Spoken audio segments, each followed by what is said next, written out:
Tonight, we have an exclusive interview with a mother who lost her daughter in a crash at a Shreveport intersection. 5-year-old Chloe Maines died back in November after her mother was attempting to turn onto Sophia Lane when another car driving south on Uri Drive hit them. Miranda Whittington sat down with her mother to talk about her daughter and the change she's been able to make for that specific intersection. It might just seem like another intersection in Shreveport, with cars passing through. But for Megan Maines, this intersection is a place that took someone precious from her. She was full of personality, beautiful, blonde-headed, blue-eyed little girl. Chloe Maines loved her bows, plenty of sparkles, and a good pair of boots.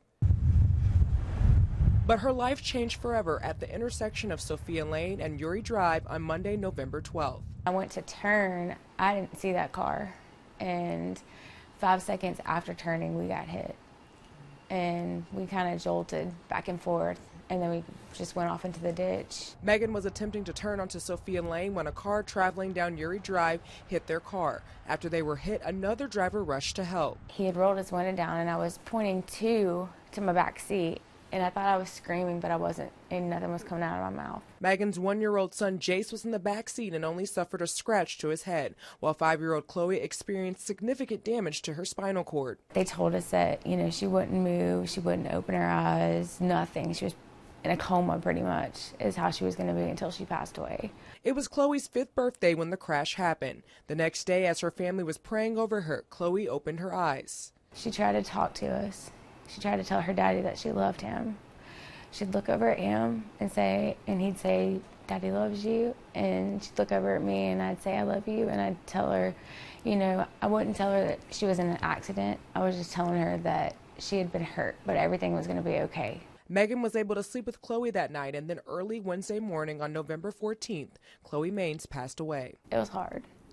Just seeing her, her eyes were open, they were open. She had tears in her eyes. And as a mom, you wonder, what was she thinking? And I'll never know. These last couple of months have been difficult for Megan and her family, but they've worked hard to make sure Chloe's presence is always with them. The love that you have for your kids, it's no less or no more. It's just a different kind of love. And Chloe was like my backbone.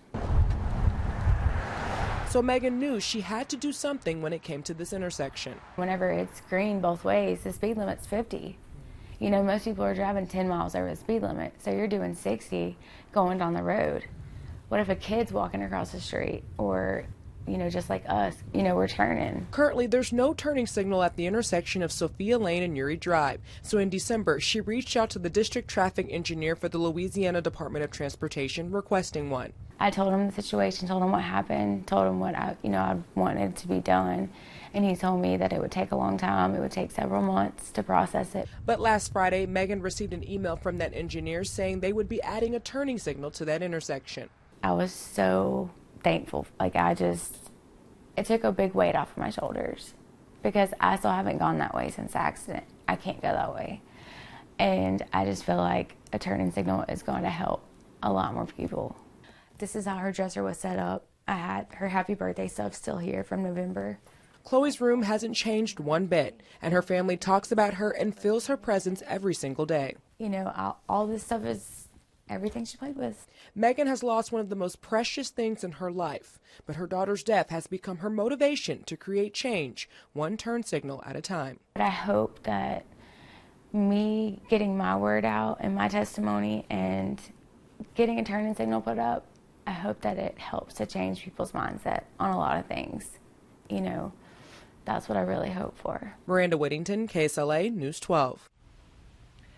DOTD says their in-house district traffic crews will install the turning signal at that same intersection in a few weeks.